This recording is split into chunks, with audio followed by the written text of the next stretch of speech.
Every morning without fail, the heavy wooden stable doors were mysteriously wide open. The same chaotic scene repeated itself, horses wandering freely across the yard, hay strewn in all directions, water troughs knocked over, and deep hoofprints marking the dusty ground like a trail of confusion. The ranch had become a scene of early morning disarray, and after several restless weeks, the man in charge had finally had enough.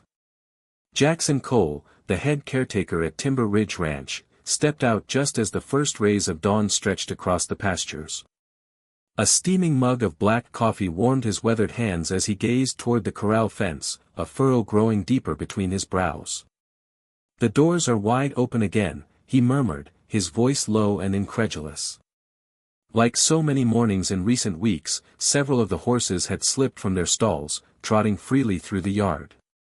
Their hooves left erratic patterns in the soft earth, and half-empty hay bales had been knocked over and scattered. The scene was becoming all too familiar. But this wasn't just a case of forgetfulness.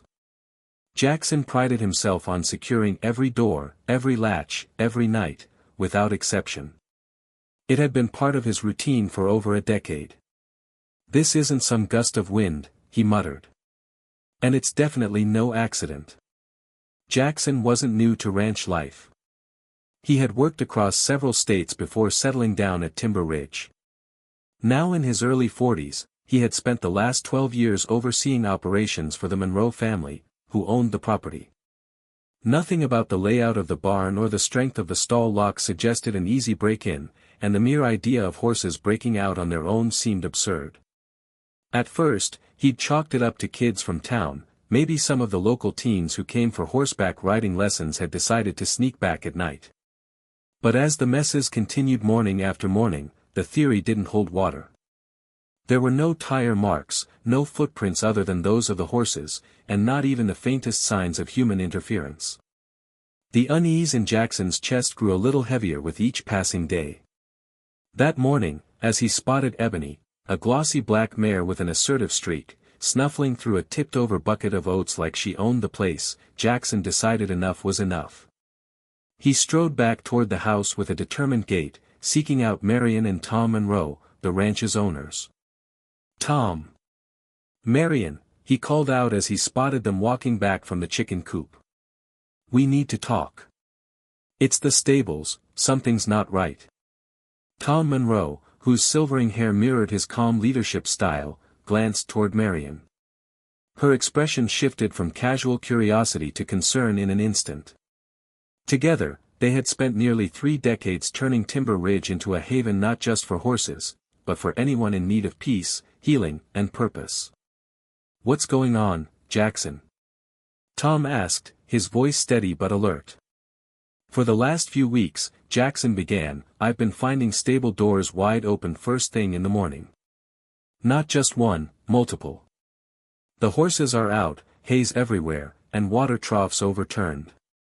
I know what you're thinking, but I didn't forget to lock them. I check every stall personally before I go to bed." Marion's arms folded instinctively, her gaze drifting toward the open yard where a few horses still lingered by the paddock. "You think someone's sneaking onto the property at night?" she asked, her voice tinged with worry. "Maybe someone from town? Or even one of the riding students?" "I've thought of that," Jackson replied, his voice tightening. "But who would keep coming back night after night? There's no damage, no real harm, just this strange routine. It doesn't feel like vandalism. It feels calculated." Tom and Marion exchanged another look, this one longer, heavier. They knew firsthand the risks of unsupervised horses. It took years of care to train them into calm, reliable animals. One spook in the dark, one injured leg, and all that work could be undone. "So what do you suggest?"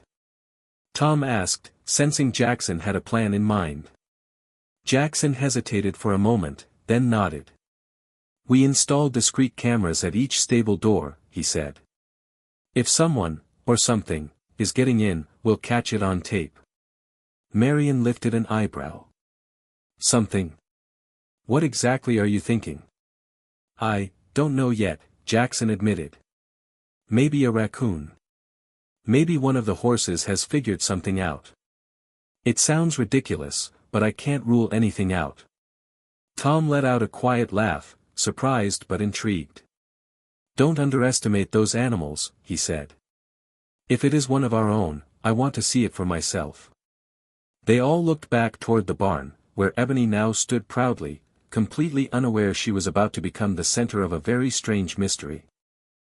That evening, as the sun dipped low behind the ridge and the last sliver of daylight vanished into the horizon, Jackson got to work.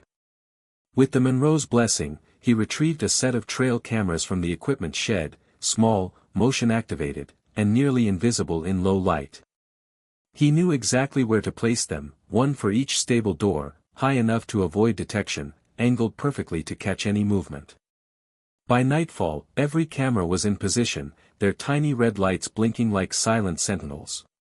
The plan was simple: capture footage of whatever, or whoever, had been unfastening the doors.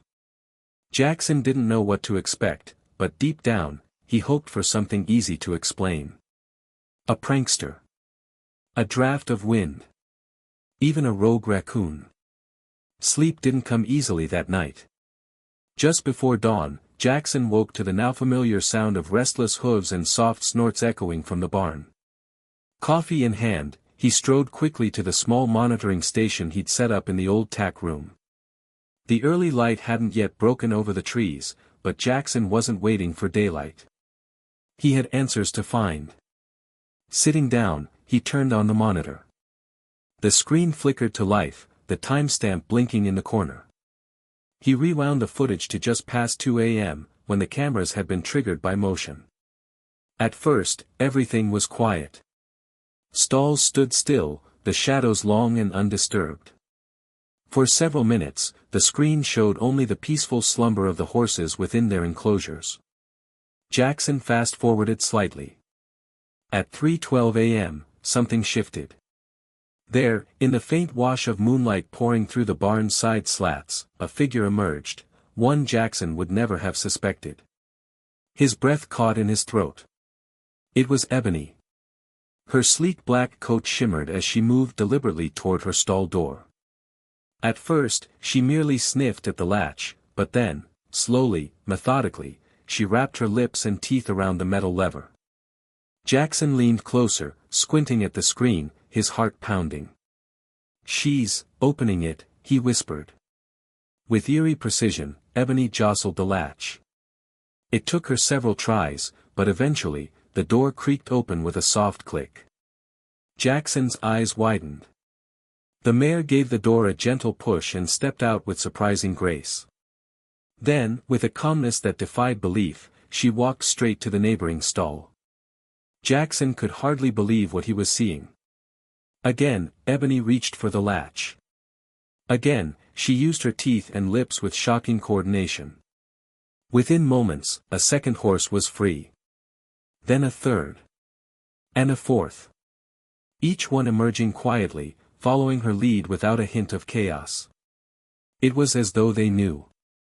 Ebony, the mare Jackson had known for years, had become a ringleader, no, a mastermind. She guided the mini-herd toward the paddock, each step calculated and quiet. No rearing. No neighing. Just silent obedience. Jackson ran a hand down his face, stunned. This is real. She had done it. Not once. Not by accident. But with intention and apparent strategy. She had watched and learned, and now she was freeing her companions, one by one. His disbelief slowly gave way to laughter, soft, astonished, disbelieving laughter. "She's smarter than most folks I know," he muttered with a chuckle, shaking his head. Later that morning, Jackson walked briskly up to the Monroe family's kitchen, still reeling from what he'd seen. Tom and Marion sat at the table sipping coffee when Jackson burst in, holding a flash drive in one hand like it was a golden ticket. "You're not gonna believe this," he said. "It's Ebony. She's been opening the stalls. All of them. Like some kind of four-legged locksmith."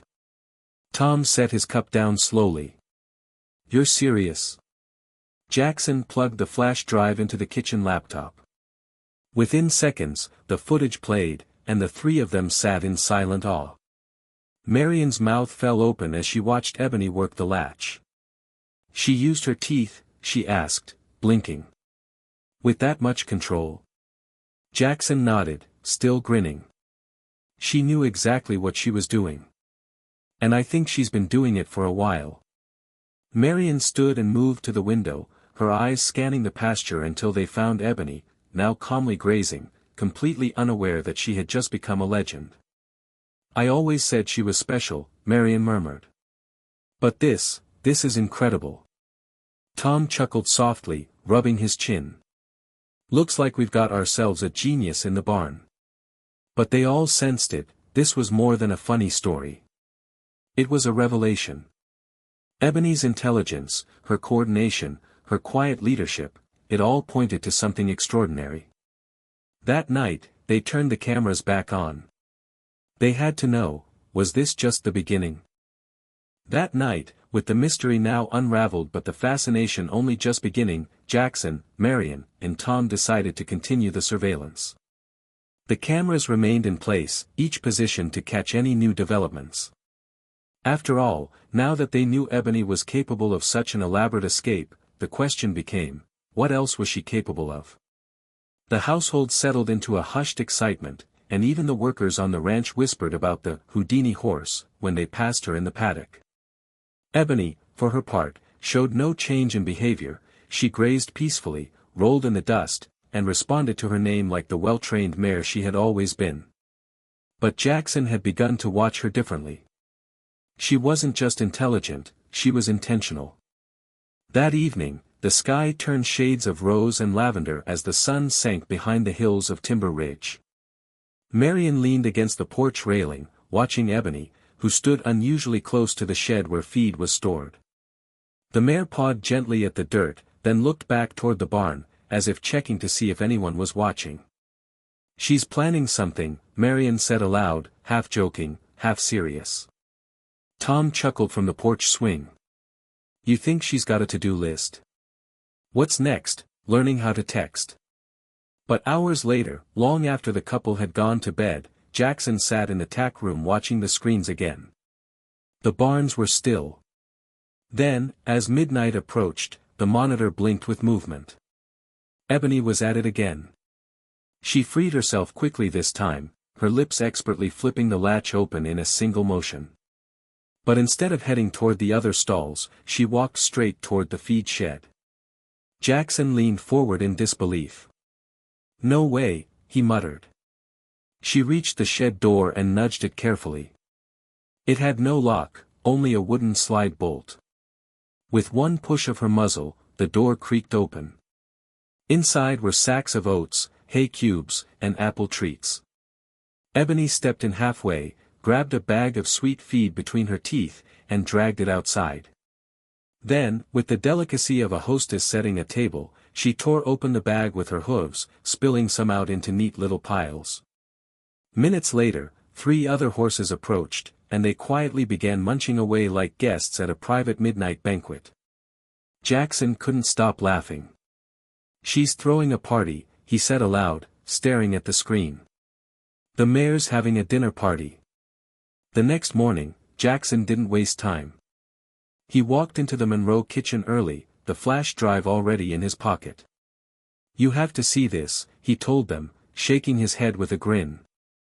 As the footage played, Marian clutched her coffee cup and burst into laughter. "She's not just clever," she said, eyes wide with amazement. "She's generous. She actually shared it with the others." Tom stared at the screen, stunned.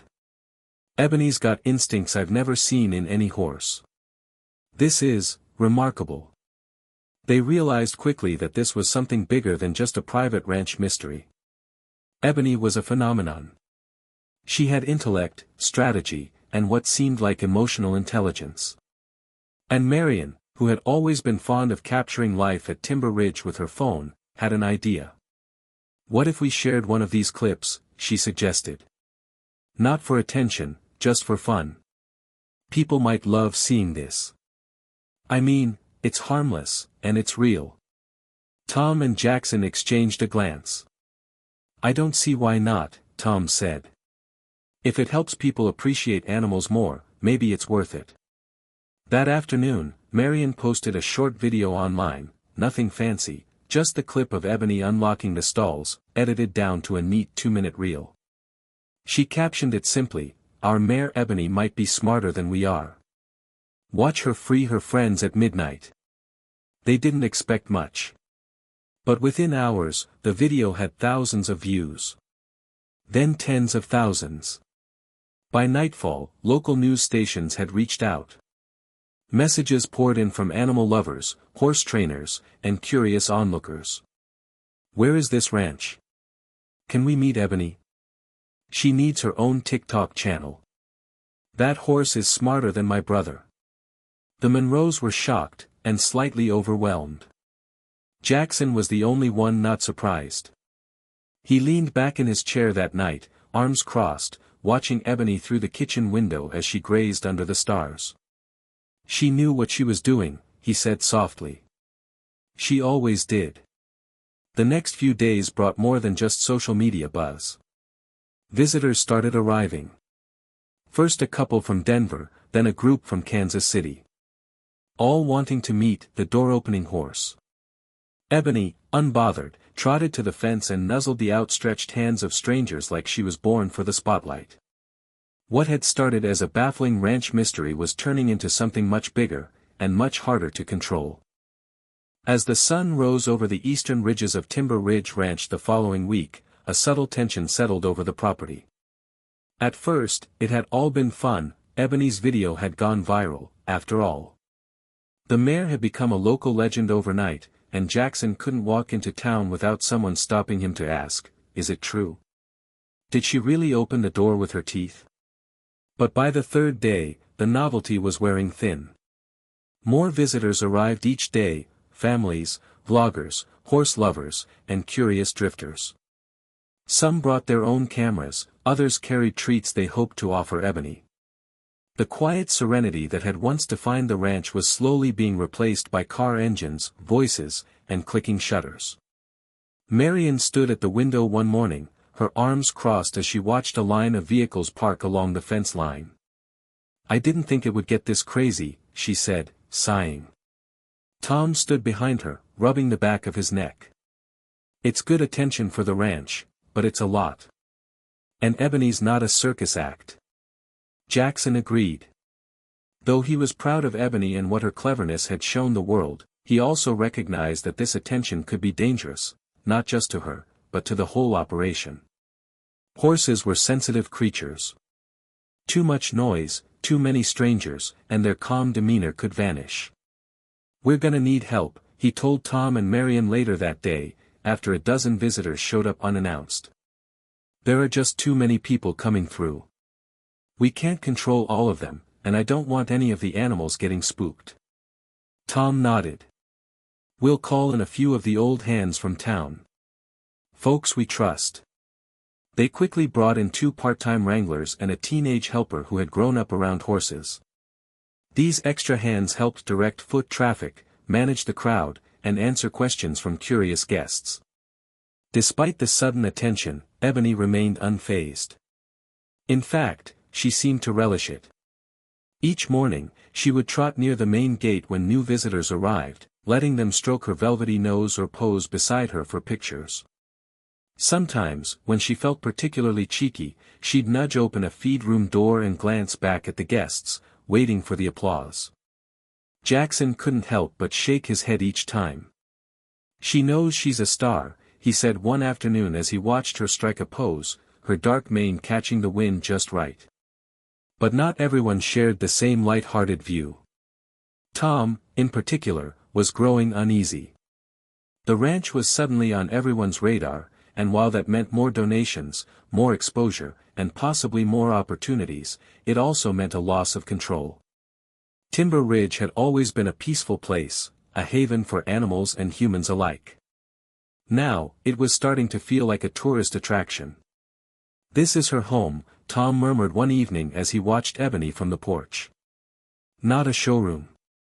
That sentiment became even stronger a few days later when Jackson noticed a group of visitors acting oddly. They weren't like the others, no warm smiles or casual admiration. These men were reserved, quiet. Their eyes stayed focused only on Ebony, and they whispered among themselves more than they interacted with the group. Jackson didn't like it. During a tour of the stables, he saw them slip away from the rest of the group and head toward the back, near the section where the most valuable horses were kept, including Ebony. His instincts kicked in. Jackson quickly followed, watching from a distance as one of the men knelt near a stall, examining the latch. "What time do these stables close?" the man asked suddenly, his voice casual but off-putting. Jackson stiffened. "We shut everything down at sundown," he replied evenly. "For safety. These horses are our family." Another man stepped forward. "Is she, Ebony, always kept in this one?" he asked, gesturing toward her stall. Jackson nodded slowly, his jaw tightening. "She's well protected." The men smiled politely, but their curiosity had crossed a line. Jackson could sense something more, something not right. That evening, he shared everything with Tom and Marion. They weren't just curious, he told them. They were scouting. "I don't know for what, but I didn't like their questions." Marion paled. "You think they're thieves?" "I think we need to be careful," Jackson replied. "We need to tighten things up around here." Tom agreed without hesitation. They'd let the cameras run longer. They'd reinforce the gates. And most importantly, they'd keep a close watch on Ebony, every hour of the day. Fame had come knocking at Timber Ridge Ranch. But it wasn't all praise and pats on the nose. With the attention came risk. And now, more than ever, the Monroes and Jackson knew they needed to protect their home, and the horse who had unexpectedly become its symbol. For a few days, things at Timber Ridge Ranch appeared to settle. The strange men didn't return, and the flow of visitors, though still steady, became more manageable with the added help of the ranch hands. Tom, Marion, and Jackson kept a closer watch on Ebony, never leaving her unattended and checking the surveillance footage more than once a day. Still, the unease didn't fade. Jackson couldn't shake the memory of the men's probing questions, the way they inspected the stall latches, the way their eyes tracked Ebony with cold calculation. He'd dealt with shady types before, but something about this group was different. They weren't just after a horse, they were after her. And they might come back. That weekend, Jackson took the night shift. With a thermos of strong black coffee in hand, he set up in the tack room near the camera monitor. He watched the feeds closely: stall doors, barn entrances, feed shed, perimeter fencing. Every pixel felt important. He was determined not to let anything happen under his watch. But as the night dragged on and the ranch slipped into silence, exhaustion took its toll. By 2 a.m., his eyes were drooping. At 2:17, he jolted awake, then forced himself upright. By 2:45, he was out cold, slumped in a chair, the monitors casting a dull glow across his sleeping face. The next sound he heard was panic. At first, it was distant, the sharp neigh of a frightened horse. Then louder, hooves pounding, snorts echoing. Jackson bolted upright, disoriented. The screens were still on, but the stalls were empty. He fumbled for the mouse, scrambling to rewind the footage. His blood ran cold. At exactly 3:08 a.m., the screens showed movement, dim headlights cutting through the dark, followed by the shadowy outline of a black van pulling up beside the barn. The side door slid open. 4 figures in dark clothing moved quickly and with precision. One by one, they smashed the latches on the stall doors, leading the horses into a trailer hitched behind the van. Jackson's heart pounded as he recognized the lead horse, Ebony.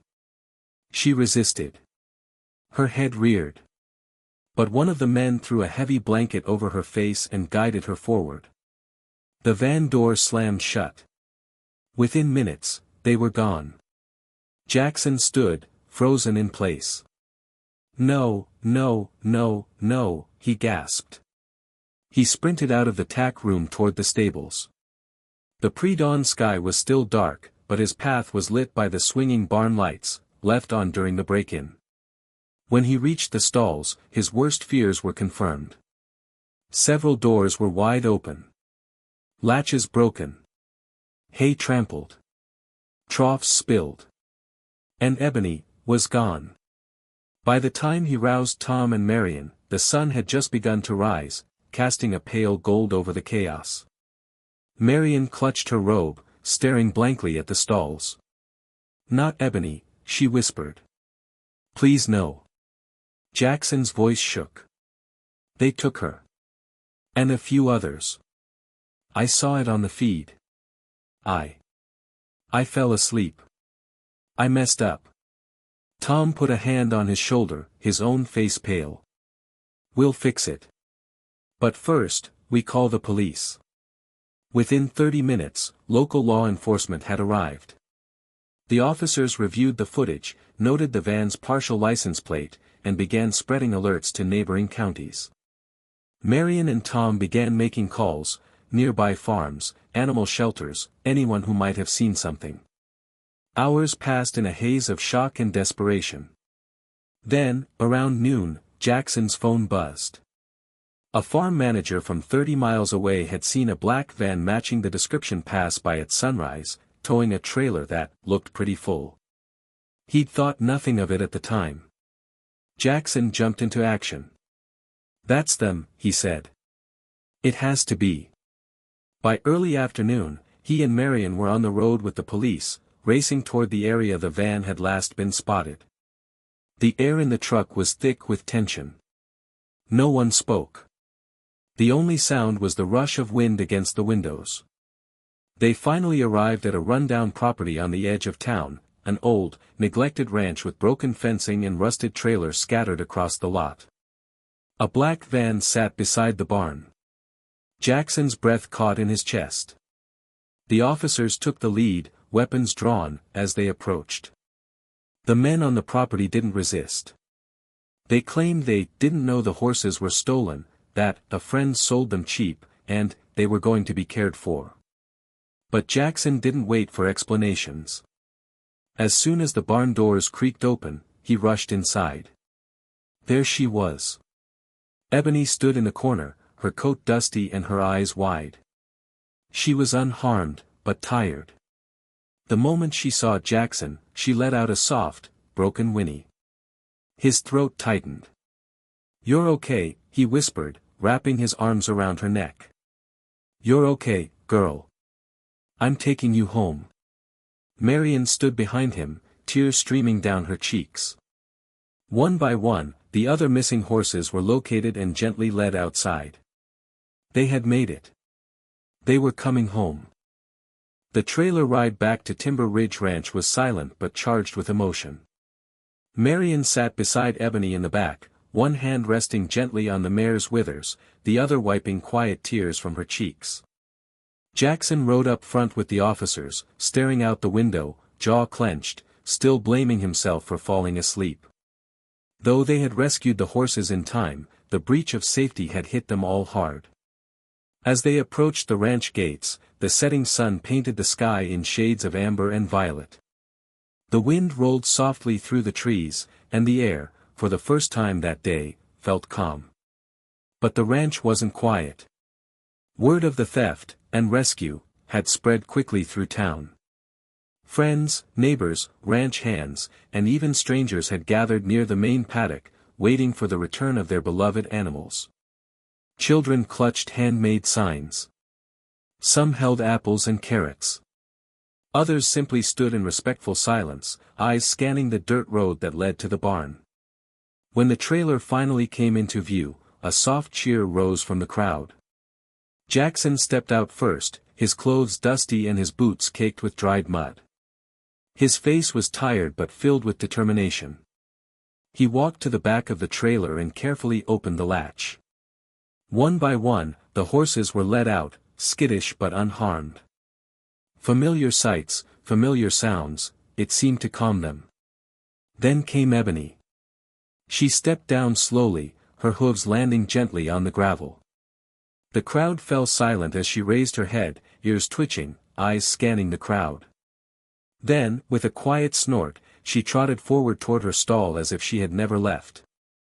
A wave of relief swept through the ranch. "She remembers," someone whispered.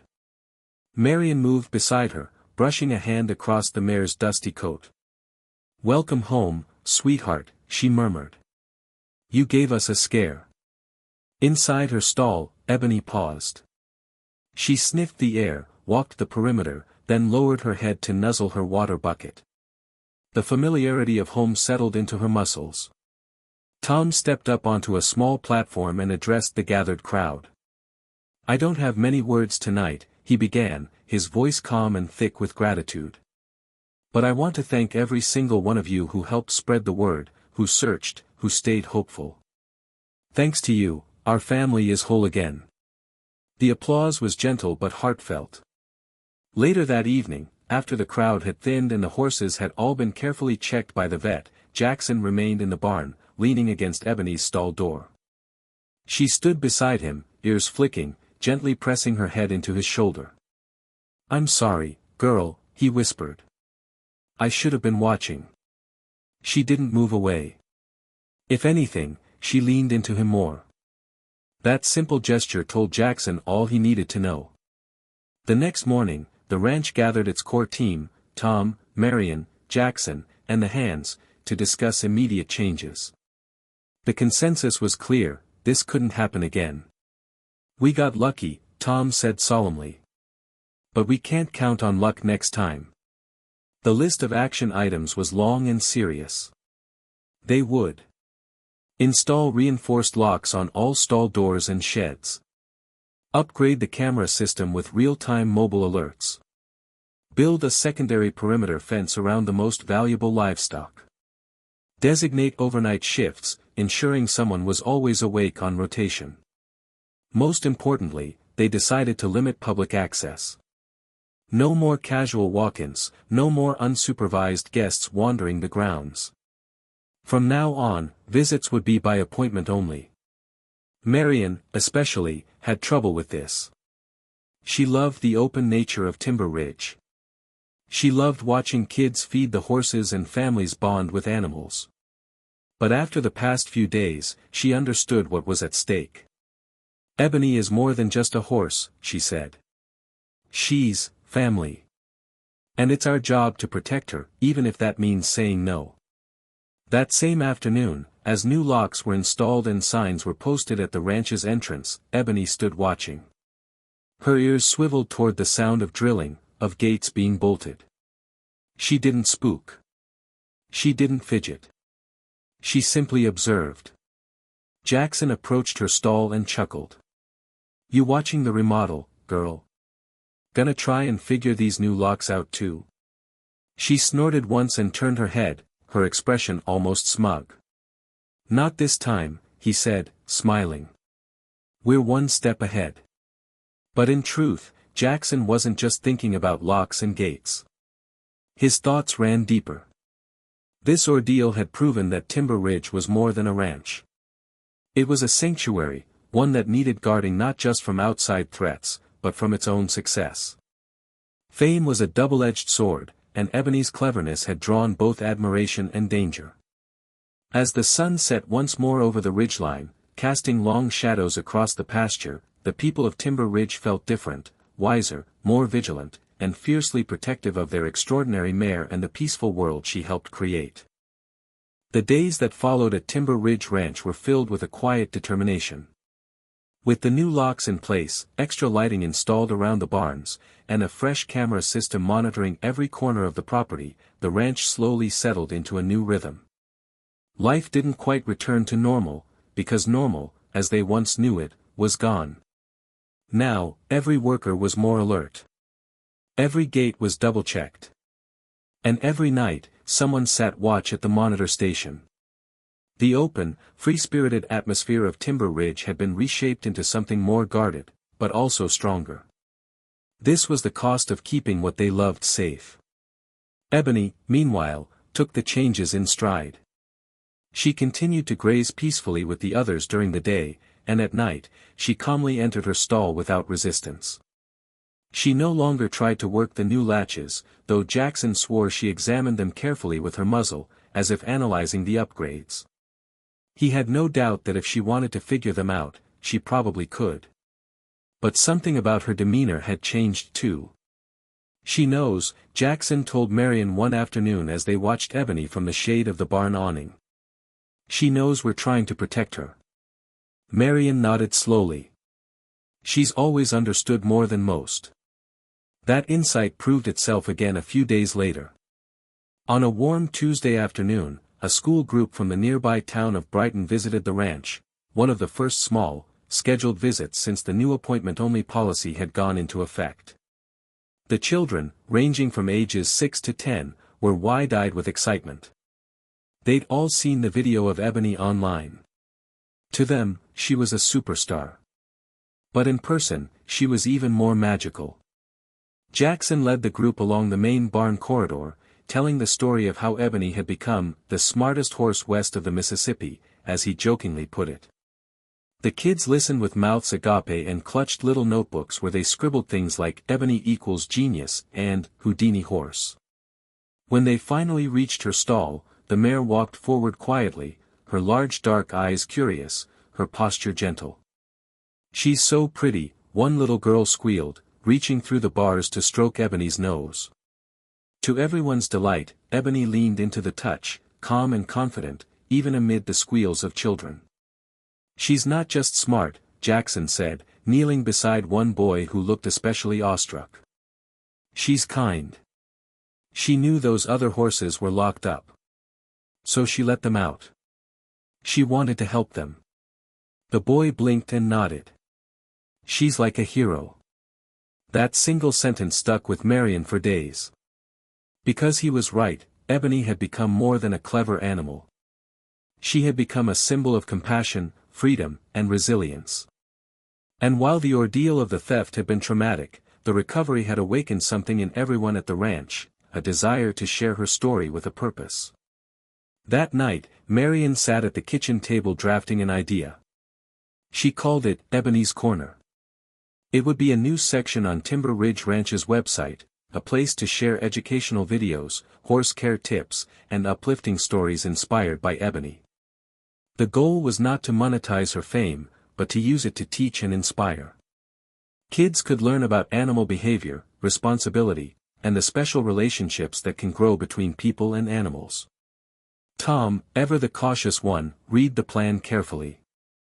"As long as it doesn't bring back the chaos," he said. "I like it." Jackson grinned when he heard the idea. "Let's do it. That mare deserves her own platform." And so Ebony's Corner was launched. The first video showed clips of her unlocking stall doors, interspersed with gentle narration from Marion explaining what to do if your horse starts displaying unusually smart behavior, and how to keep them safe. The feedback was instant and overwhelmingly positive. "I showed this to my kids and they want to volunteer at a ranch now. Ebony's my new favorite horse. She should run for mayor. More videos please, my students are obsessed." Soon, schools began reaching out to schedule field trips. Animal welfare groups contacted Timber Ridge for speaking opportunities. One email even came from a small production company in Los Angeles, asking whether they'd be open to a short documentary. The idea of national attention made Tom uneasy again. "We're not looking to be famous," he said to Marion. But Marion saw it differently. "We're not," she said softly. "But maybe Ebony's story can help people. Especially kids." Jackson, watching the two of them from the porch, thought about how far they'd come. What had started as a barnyard mystery had grown into a story that was touching lives far beyond their fences. That evening, as the last light faded behind the ridge, Jackson walked out to the pasture where Ebony stood under the stars. She raised her head when she saw him, ears flicking forward in recognition. "Hey, girl," he said, patting her neck gently. "You know you've started something, right? You've changed things." She let out a soft snort and nuzzled his shoulder. He smiled. Yeah. I thought so. Just when life at Timber Ridge Ranch had begun to feel safe again, the calm was shattered by something unexpected, something far more sinister than a broken lock or a viral video. It started with a letter. One crisp morning, Marion found it wedged inside the latch of the front gate, folded neatly inside a plain white envelope. There was no stamp, no name, no return address, just the word Ebony written in blocky letters across the front. Her stomach dropped. She rushed inside and handed the envelope to Tom and Jackson, her fingers trembling. "Someone left this for her," she said, voice shaking. Tom took the letter and unfolded it carefully. The paper was lined, like something torn from a school notebook, and the message inside was short but chilling. "She's too valuable to be hidden away. You don't deserve her. She doesn't belong to you." No signature. No threat of violence. But somehow, it was worse than either of those. It was personal. Intentional. And it meant someone had been close enough to the property to leave it by hand. Jackson's jaw clenched. This wasn't some random fan. This was left to get under our skin. "And it's working," Marion whispered. Tom immediately called Deputy Ramirez, the local sheriff's deputy who had helped recover Ebony and the stolen horses just weeks earlier. She arrived within the hour, inspected the note, and looked around the gate area for any signs, footprints, tire marks, anything. "Whoever did this knows how to stay quiet," she said. "They're probably watching from a distance. Maybe even been here before." Marion paled. "You think it's one of the men from the group who scouted the ranch?" Ramirez didn't answer immediately, but her silence spoke volumes. "We're going to increase patrols in this area," she finally said. "And I strongly suggest you keep that mare under close watch, day and night." From that moment forward, Timber Ridge Ranch entered a new phase, not just of protection, but of preparation. Jackson reinforced the stall doors again, this time adding secondary bolts only accessible from the inside. Tom ordered additional security cameras with motion-activated alerts. Marion created a strict schedule for who would be with Ebony at all times, whether in the paddock or in her stall. She was never alone. But the letter had done something else too. It had changed Ebony. The once playful mare had grown alert, even wary. She paced more at night, her ears constantly swiveling, her eyes more watchful than before. Whenever someone approached the barn after dark, even Jackson or Marion, she would step to the edge of her stall, muscles tensed, as if waiting to see who it was. "She's picking up on the energy," Jackson said, watching her carefully. "She knows something's wrong." Still, they tried to keep things as normal as possible. The ranch resumed its new schedule with limited guests and field trips. Ebony's Corner gained traction online, drawing in animal lovers from all over the country. Every new post got hundreds of comments, many of them praising the mare's intelligence and spirit. But the praise also came with concern. "Please be careful with her. People can be weird about animals like this. Don't let her out of your sight. You should move her to a secure location for a while." Tom took those comments seriously. "We can't let fear run this place," he said to Marion one night. "But we also can't pretend we're not being watched." So they made a decision. Jackson would take over nightly watch for the next 2 weeks, staying in the tack room just a few steps away from Ebony's stall. He didn't argue, he wanted the job. He needed it. "I owe her that much," he said. "She trusted me. I fell asleep the night she was taken. That's not happening again." And so each evening, as the sun dipped behind the hills and the pastures turned gold, Jackson made his way to the barn. He brought a thermos of coffee, a flashlight, and a notebook where he tracked each movement caught on camera. Ebony would nicker softly when he passed, and he'd pause to rub her nose through the stall bars. "We're good tonight, girl," he'd whisper. "I've got you." But neither of them knew that the real test was still to come. A test that would arrive under the cover of darkness. And this time, they would be ready. As the week continued, tension gripped Timber Ridge Ranch like a heavy fog. Even with new locks, new cameras, and increased patrols, the feeling of vulnerability lingered. Jackson, Marion, and Tom all knew that this wasn't over. The letter wasn't just a warning, it was a declaration. Whoever had written it knew about Ebony, and worse, they knew how to reach the ranch directly. "This isn't just some random admirer," Jackson said one night as he reviewed camera footage for the third time. "This is someone who's been watching. Someone who wants her, and not for good reasons." Tom agreed. "We've dealt with trespassers before. But this is something else. Calculated. Obsessed." They turned to Deputy Ramirez again, who had taken a personal interest in the case since the recovery of the stolen horses. After reading the letter, her face hardened. "I've seen this kind of thing before," she said. "When something, or someone, gets famous, it attracts all kinds of attention. Most of it is harmless. But the ones who stay in the shadows, they're the ones you watch." She recommended they take additional steps. Motion sensors along the property's western edge. Nighttime patrols in rotating shifts. And, perhaps most importantly, a bait system, a controlled trap designed to catch anyone attempting to approach the barns at night. It sounded extreme. But after what had already happened, none of them hesitated. That very evening, Jackson and Tom worked late into the night, placing the motion sensors beneath the fence posts and attaching discrete floodlights along the barn's perimeter. They installed hidden cameras on trees and even placed a decoy horse blanket near the tack room to serve as a lure.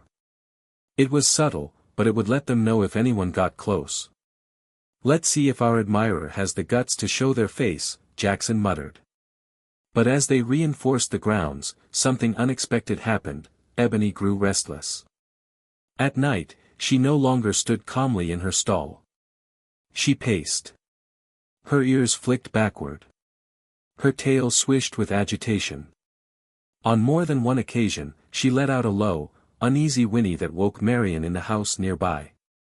"She knows something's coming," Marion said to Jackson during one of their early morning check-ins. "Animals feel things before we do. She's sensing something. I can tell." Jackson believed it. He'd never known a horse as intuitive as Ebony. And if she was on edge, they needed to be ready. 2 nights later, the trap was tested. Jackson was on night watch, dozing lightly beside the monitor. It was close to 2 a.m. when a sharp alert pierced the silence. A motion sensor on the west fence had been triggered. He sat up instantly. The screen blinked. Camera 4, positioned behind the rear barn, showed a shadowy figure crouching near the horse trailer, moving low, dressed in dark clothing, and heading straight toward the main stall doors. Jackson grabbed his radio and whispered, "We've got movement. West side. Headed for Ebony's barn." Within seconds, Tom, half-dressed and boots unlaced, rushed out with a flashlight. Marion stayed inside, eyes glued to the live feed, her hands trembling as she held her phone, ready to call Deputy Ramirez. Jackson didn't wait. He grabbed the bat from beside the door and sprinted out into the cold, adrenaline pushing him faster with each step. As he rounded the corner, floodlights kicked on automatically. The intruder froze like a deer in headlights. For a split second, they locked eyes. Then the man bolted. Jackson gave chase, his boots pounding the gravel as the figure darted past the hay shed. Tom appeared from the side with a flashlight beam sweeping the area. "There!" Jackson shouted. The man was fast, ducking through the fencing, but not fast enough. A well-timed tackle from Jackson brought him crashing to the ground just beyond the feed silo. The two struggled for a moment until Tom arrived to help subdue the intruder. Moments later, red and blue lights lit up the night sky. Deputy Ramirez arrived with 2 backup officers, handcuffs ready. The man, dressed in black with gloves and a lockpick set in his pocket, offered no resistance. His face was familiar. He had been one of the visitors from the earlier group, one of the quiet ones Jackson had watched near Ebony's stall. "I knew it," Jackson muttered. I knew he wasn't just here to pet horses. Back at the barn, Ebony stood in her stall, calm now. Her head turned slowly toward the open door as if she sensed the threat had passed. Marion walked to her, wrapping her arms gently around the mare's neck. "You saved us again," she whispered. "You warned us. We listened." The night after the attempted break-in at Timber Ridge Ranch was sleepless for everyone. Ebony had settled once the intruder was caught, but the tension hung heavy in the air. Marion sat up most of the night replaying the security footage in her mind, still shaken by how close they had come, again. Tom stood watch by the window long after the patrol cars left, holding his coffee like a lifeline. Jackson, though exhausted, refused to sleep until the sun came up. They had stopped the intruder. But it still didn't feel like a victory. Deputy Ramirez returned the following morning with an update. The man who had broken in had a history, multiple charges in other states for theft, trespassing, and suspicion of animal trafficking. He'd been operating under aliases, and this time, he had been targeting Ebony specifically. He was part of a larger network, Ramirez explained. "We've been tracking operations like this for months. Horses like Ebony, intelligent, unique, they're highly valuable to the wrong people." He wasn't acting alone. Marion covered her mouth. He was going to sell her. Ramirez nodded grimly. "Most likely. Or worse, use her for breeding or illegal training purposes." She was a prize to them. That confirmation made Jackson's blood boil. "Not on my watch," he said through clenched teeth. But in the days that followed, something remarkable happened. The story spread. Not just locally, but across the country. News outlets picked up the footage of the intruder being caught on camera. Interviews were requested. People from New York to Oregon began sharing Ebony's corner and the story of the horse who unlocked stalls and survived a targeted theft. One morning, a letter arrived in the mail, not a threat, but a thank you. "My daughter has been struggling with trust and anxiety for years. After watching Ebony's story," she said, "if a horse can go through all that and still trust people, maybe I can too. Thank you for sharing her with us." Tom read the letter aloud at breakfast, and silence followed. Then Marion wiped away tears. "She's doing more than we ever imagined," she whispered. "She's helping people." So they leaned in. They hosted small group events for animal therapy organizations, inviting children and veterans to spend time with the horses. Ebony, somehow, always knew which visitor needed her most, nudging a child's hand, resting her head on the shoulder of a quiet teen, standing still for a man in a wheelchair who just wanted to touch her mane. Jackson watched all of it with pride and awe. "She's healing more than we are," he said one evening. Maybe this was her purpose all along. They expanded Ebony's Corner to include not only educational videos but also mini-documentaries featuring other rescue animals and stories of recovery. Donations from the public started arriving. People wanted to support the ranch, support animal safety, and support Ebony's ongoing impact. But through it all, the heart of Timber Ridge never changed. They reinforced their routines. Security remained tight. And while visitors were still welcome, appointments were carefully screened. Fame had knocked once, and almost stolen something precious. They wouldn't let it happen again. As the weeks passed, the intruder remained in custody, awaiting trial. The sheriff's office coordinated with other states to build a broader case against the trafficking network. And while legal justice took its slow course, emotional justice had already begun to bloom at Timber Ridge. One late afternoon, as the sun painted the fields in honey-colored light, Tom, Marion, and Jackson stood together by the fence, watching Ebony graze peacefully with the others. "Look at her," Tom said. "Like nothing ever happened." "She's stronger than any of us," Marion said softly. Jackson smiled. "And smarter, too." A gentle breeze rustled through the trees. Ebony lifted her head and looked toward them. Her ears perked up, and she gave a single quiet nicker, acknowledging them with a glance that said, "I know you're watching. And I'm still here." That night, as Jackson made his final rounds through the barn, he paused by her stall and rested a hand against the wooden beam. "We made it, girl," he said. "No one's taking you ever again."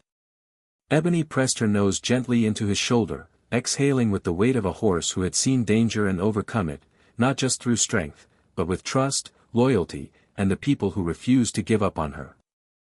In the months that followed, Timber Ridge Ranch transformed from a quiet sanctuary into something much more, a center for learning, healing, and inspiration, all sparked by the story of one extraordinary mare.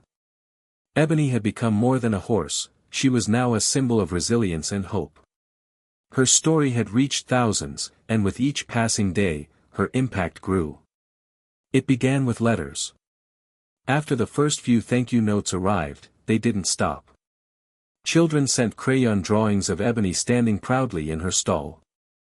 Teachers wrote to say they were using Ebony's corner in their classrooms to teach kindness, empathy, and problem-solving. Veterans' families reached out, saying that watching her story helped their loved ones feel grounded again. One woman wrote, "I had given up on people until I saw how that horse kept trusting. Now I'm trying again. Thank you, Timber Ridge."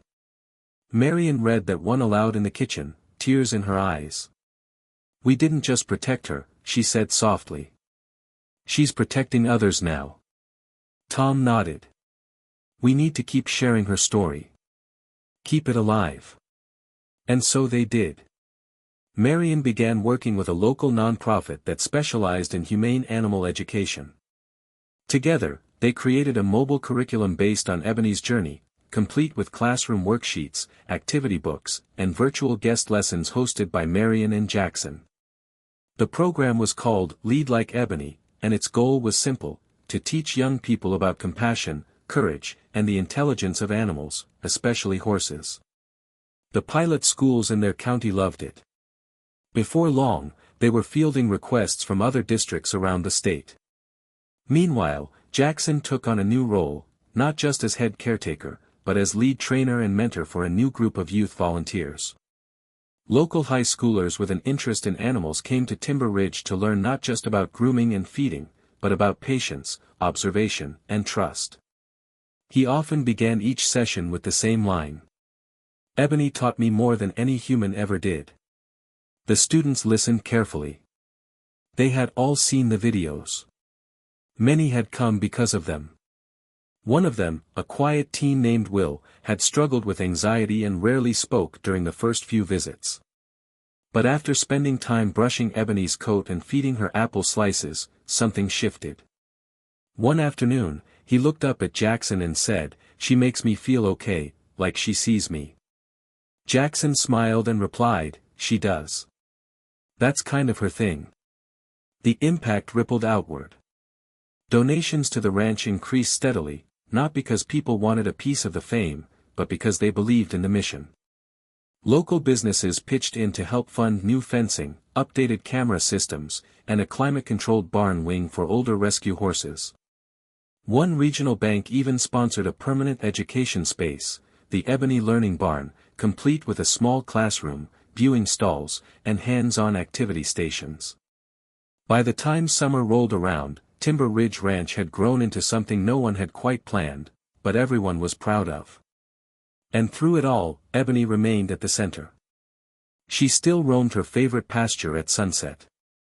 She still snorted with disapproval when anyone brought carrots instead of apples. She still greeted Jackson at the stall door each night like clockwork. But more than that, she seemed to understand her role. During field trips, she stood calmly while children brushed her mane.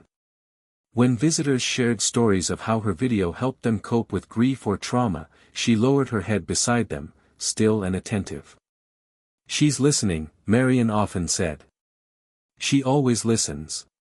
One evening, after a particularly successful event with a group of special needs students, Tom and Marion sat on the porch, watching the sun dip behind the golden hills. "I never thought this place would become what it is," Tom said, rocking slowly. "When we started, we just wanted a peaceful life, a place to care for horses." Marion smiled, her gaze fixed on the pasture where Ebony stood, framed by the warm glow of dusk. "We got that," she said. "And something more. We got a purpose." Inside the barn, Jackson stood beside Ebony's stall, brushing her gently, the rhythm of it familiar and grounding. "You changed everything, you know that," he said softly. "You made us all better." Ebony turned her head slightly, giving him a soft nudge in response. As the stars began to flicker in the sky above Timber Ridge, it became clear to everyone, Ebony's story wasn't just a passing moment of internet fame. It had become a movement. A way to remind people that intelligence, loyalty, and healing can come from the most unexpected places. And that sometimes, one horse can change the world. By the end of that year, Timber Ridge Ranch had become a living testament to resilience, not just for the animals it sheltered, but for every soul who walked its fields, ran their fingers through the manes of its horses, or simply stood quietly under the stars and listened to the wind. And at the center of it all stood Ebony. She wasn't just the clever mare who had unlocked stalls or evaded thieves. She had become something far greater, a symbol of trust, of survival, and of what happens when people and animals choose to believe in one another. On one crisp Sunday morning, Jackson made his usual rounds through the barn. The sun was just beginning to rise, casting soft light over the dewy grass. The barn smelled of fresh hay and warm earth.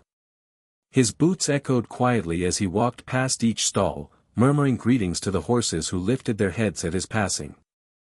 When he reached Ebony's stall, she was already awake, waiting. "Morning, girl," he said with a grin, opening the gate and stepping inside. She nuzzled his arm gently, her breath warm on his jacket. He brushed her as he always did, long, steady strokes down her neck, along her shoulders, across her flank. With every motion, he felt a peace that was impossible to describe. "She still knows," he once told Marion. "Every day, she remembers. Not just the danger, but that we protected her. That we listened." That morning, after finishing the chores, Jackson didn't head back inside right away. Instead, he walked with Ebony out to the edge of the main pasture where the breeze danced through the fence posts and the world felt quiet. From that vantage point, he could see the entire ranch, children arriving for a tour, a young woman leading an older rescue horse through the ring, volunteers laughing as they loaded hay into the loft. It was everything they had dreamed of, and more. And it had all started with her. Ebony stood beside him, her tail swishing softly, her eyes focused on the horizon. In that moment, she wasn't a legend. She wasn't a viral story. She was just herself. A horse. A survivor. A friend.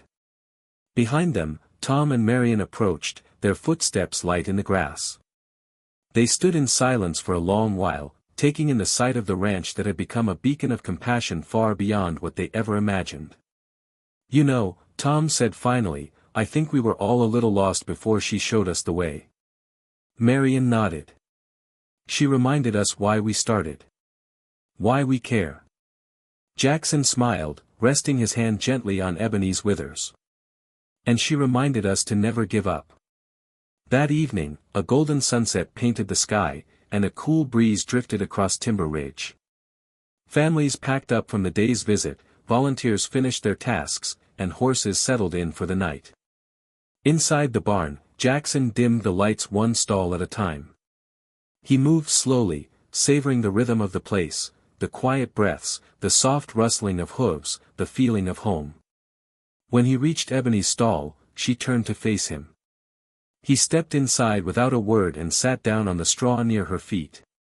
She lowered her head toward him, and he leaned forward, resting his forehead gently against hers.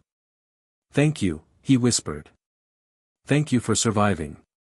Thank you for trusting. Thank you for teaching us what it means to truly care." They stayed like that for a long time, no cameras, no noise, no audience.